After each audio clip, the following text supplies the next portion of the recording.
Hello Year 5, I'm going to read you a story today called The 7 Silly Eaters. It's one of my favourites just because it's a fun story to read. I hope you enjoy it too. Not so long ago, they say, a mother lived just like today.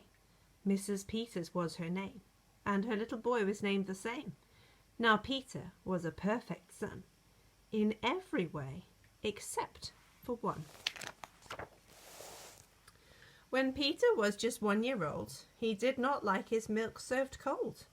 He did not like his milk served hot. He liked it warm, and he would not drink it if he was not sure it was the proper temperature.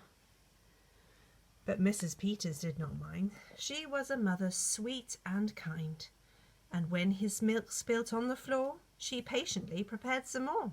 She'd take the bottle from the shelf and chuckle softly to herself.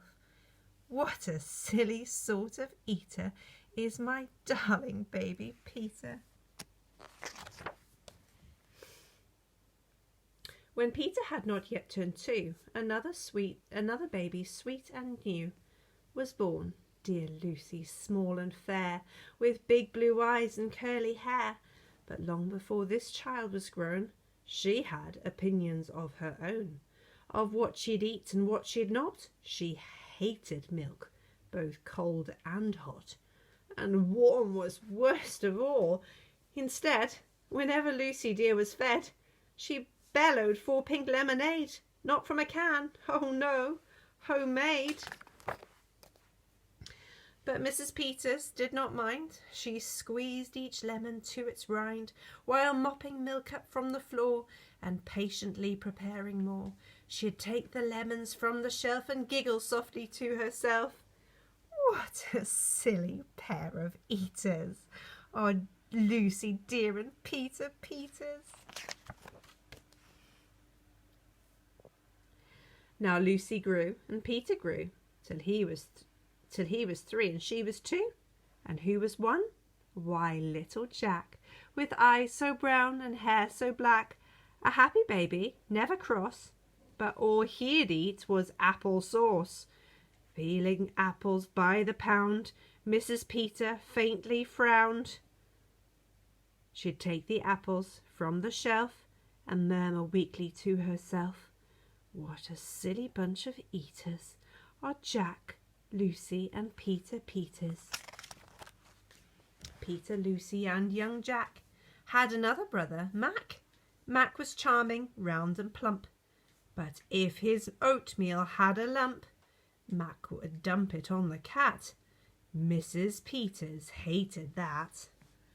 But since she loved her children 4, she'd strain the oatmeal 2 times more.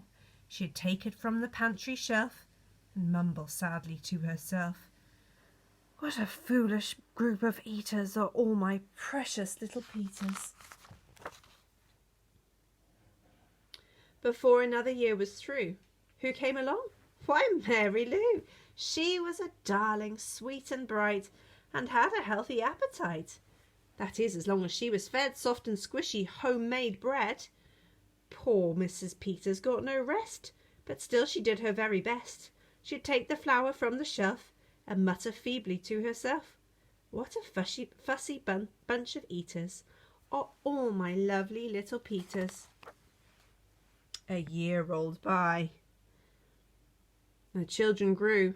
They really are a splendid crew, sighed Mrs. Peters, pinning pins and diapering her brand new twins. Little sisters, quick and smart, impossible to tell apart. But Flo liked poached eggs, Fran liked fried. If she mixed them up, they cried. Tired to the very bone, Mrs. Peters groaned a groan. She'd take the eggs down from the shelf and whisper weakly to herself, what persnickety young eaters are all my 7 little Peters. Now time went by as time will do, and as it passed, the children grew.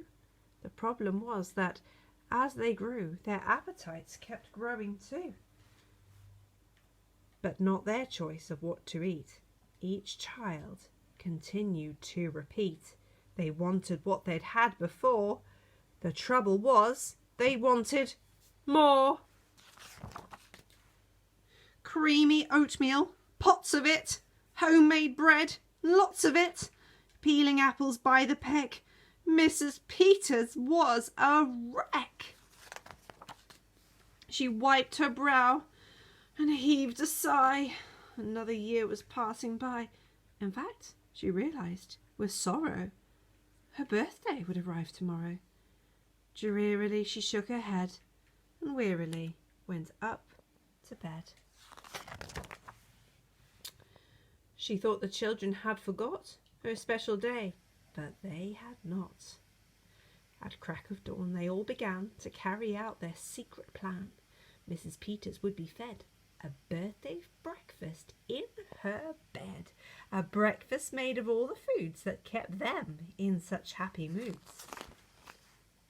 So while their weary mother slept, down the stairs the children crept, and from the cupboards and the shelves happily they helped themselves.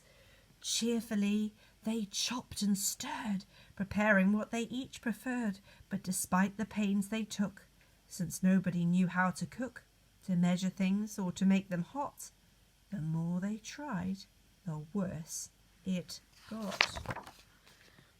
First, Mac's oatmeal turned out lumpy, which made poor Mac turn grim and grumpy. In fact, the lumps got him so cross, he dumped them in Jack's applesauce. This bothered Jack so much he threw it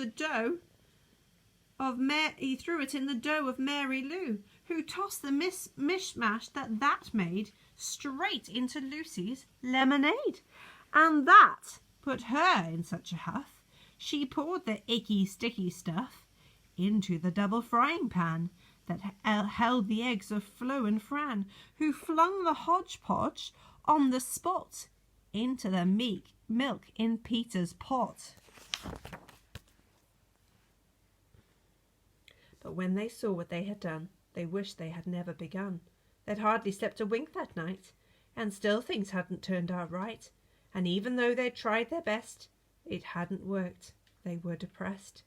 They'd be in trouble too, unless they found some place to hide the mess. The oven seemed the perfect spot. They forgot it was still hot. They stuck the pot inside and then they all went back to bed again. The clock struck 6, but on they slept. Meanwhile their mother softly stepped down to the kitchen, smelt a smell. What could it be? She could not tell. It smelt so good. She sniffed some more and opened up the oven door. She woke the children with her cries. They all came running in surprise, and in the kitchen what they found was Mrs. Peters dancing round, and in the oven, no mistake, a pink and plump and perfect cake. And as their mother danced with glee, she cried, "A birthday cake for me! A birthday cake still piping hot! To think I thought that you forgot. Now tell me, please, how did you make this pink and plump and perfect cake, so high and light and smooth as silk?" It's smooth and silk from all my milk," said Peter. "Lucy said it's pink from all my lemonade, I think." "And from my apples," added Jack. "My oatmeal made it soft," said Mac. "My bread dough too," said Mary Lou. Said Fran and Flo, "As for size, it was our eggs that made it rise." Then everybody sniffed some more and danced around the kitchen floor. They put the cake upon a dish and lit the candles. "Make a wish," the children cried, "before you blow." And Mrs. Peters did just so. And what is more, her wish came true, as birthday wishes always do. And from that day to this 'tis said, the Peters family all is fed a single simple meal, just one, a meal that's good for everyone, a meal on which they all agree, made from their secret recipe. They all take turns in mixing it, they all take turns in fixing it. It's thick to beat and quick to bake, it's fine to eat and fun to make. It's Mrs. Peters' birthday cake.